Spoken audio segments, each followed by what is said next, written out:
have developed a theory over time that parents generally tend to fall into two main categories of what they are wanting prioritized in music lessons, except that you as a parent don't always know how to express that. And it's really important for us as music teachers to be able to suss out what is it that you deem to be successful in a music lesson. And how can we meet those needs? Because I've got to be honest, I can teach this same lesson to the same student 100 different ways. So why would I pick one out of those 100? Why go one direction or the other?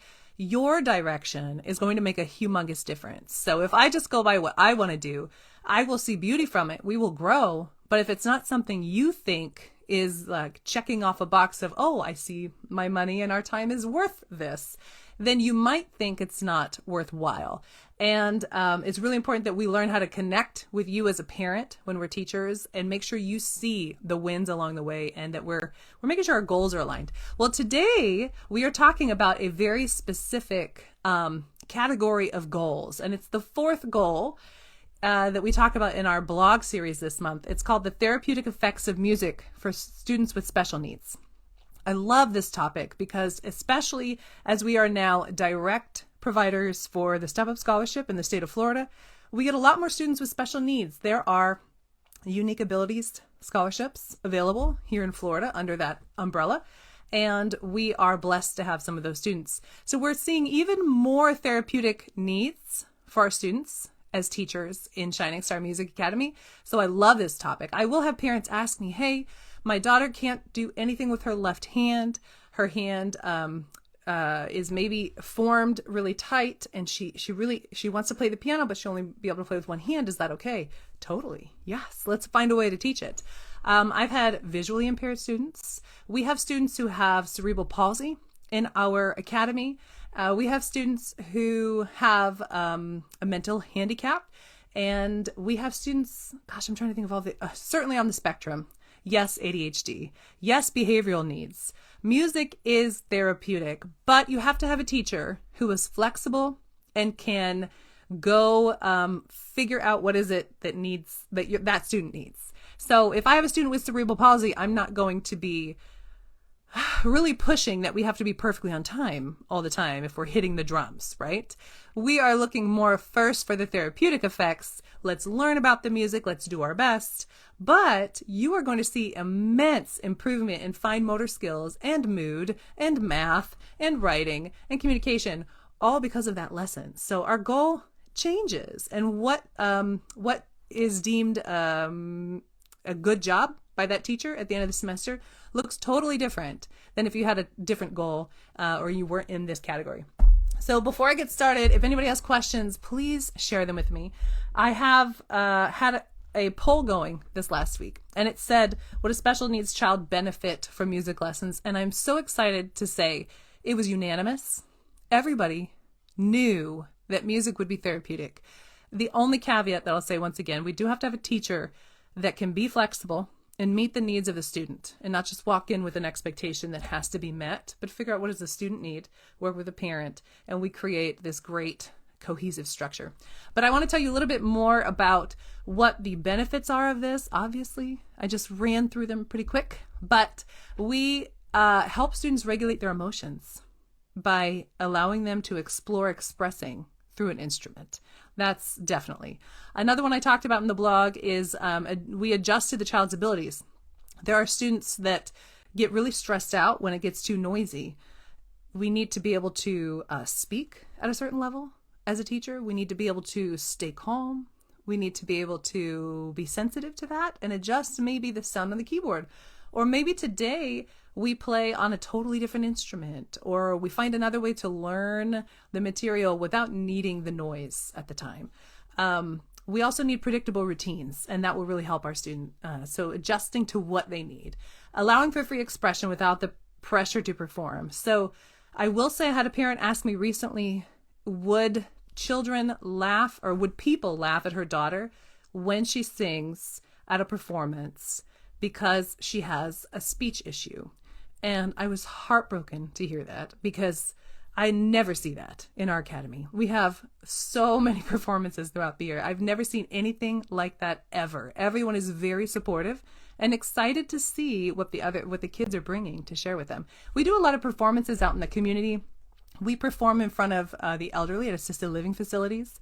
I never see anything but joy, smiles, clapping, bravo at the end.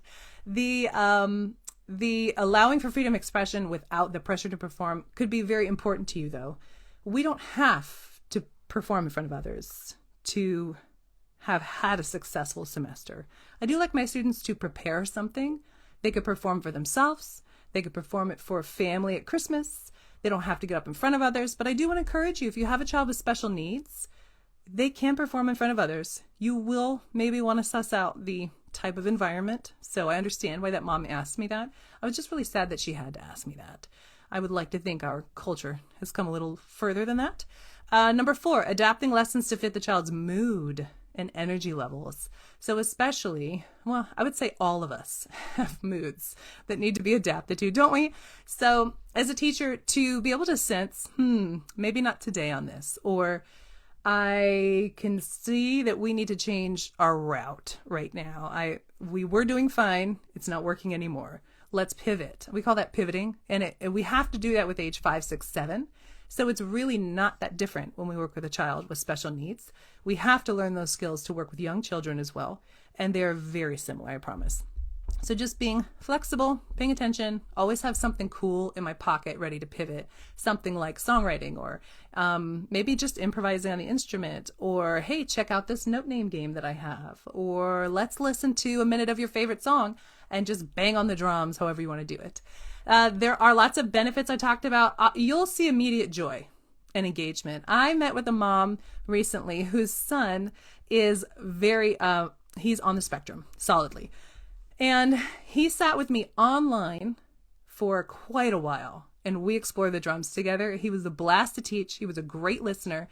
When he was done and left the room, she looked at me and she said, he has never focused like that on anything. She said, I'm so excited for him. This is his thing. And I could cry. That's so exciting to hear that music would be someone's thing. I feel the same way. But she saw that he was engaging and he loved it and he could continue doing it. It's not just students with special needs that's important for. How about students who are kinesthetic learners, who move around a lot in the room? You try to make them sit down and sit still, and they can't stop thinking about sitting still, and so they're not listening to anything you're saying. We can be approaching every student this way in every lesson, regardless of if you have a student with a very special need. But anyway, I digress. We'll go to the next one. We build confidence when we're doing this therapeutic approach with a student. We're building their confidence through these positive experiences and also through connecting with the teacher. Especially if you have a lesson in your home, the student is more confident. And I find that to be crucial for students with special needs. I met with a mom recently whose child will not leave the house without getting very, very upset and anxious. So having a teacher come to you is a big deal. And then, music is our emotional expression outlet. It is the same for kids, and it is very important when we engage in it, even just hitting a drum, no matter how it sounds, right? Or singing, no matter how it sounds. They are expressing themselves, and that's beautiful, and it's purposeful. So we do have some challenges. We do need to know as parents that if this is our goal, we're not going to see as fast of growth in their curriculum. So we're not really looking for that usually. If this is the thing that you want us to focus on, just build the confidence in my child, help them explore, maybe some fine motor skill improvement. I just want them to learn how to regulate their emotions better and have something to express with. Great. But you're not going to see that forward motion in curriculum as fast.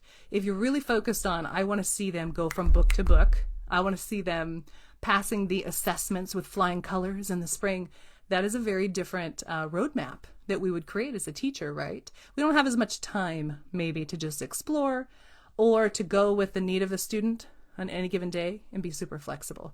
So it'll be really clear if this is your goal. Parental support is super key. I'm sure that's not new to anybody with a student that would have a special need, but just being encouraging and aware of what the student can be practicing and then really communicating with the teacher, because we're not mind readers, but we need your support. So tell us what you think we should be doing.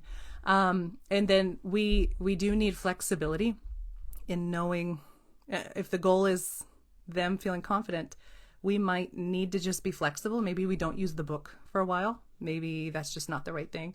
We need to work on songwriting and just getting motor skill and simple movements. Maybe I'm doing drums with a recording that they love.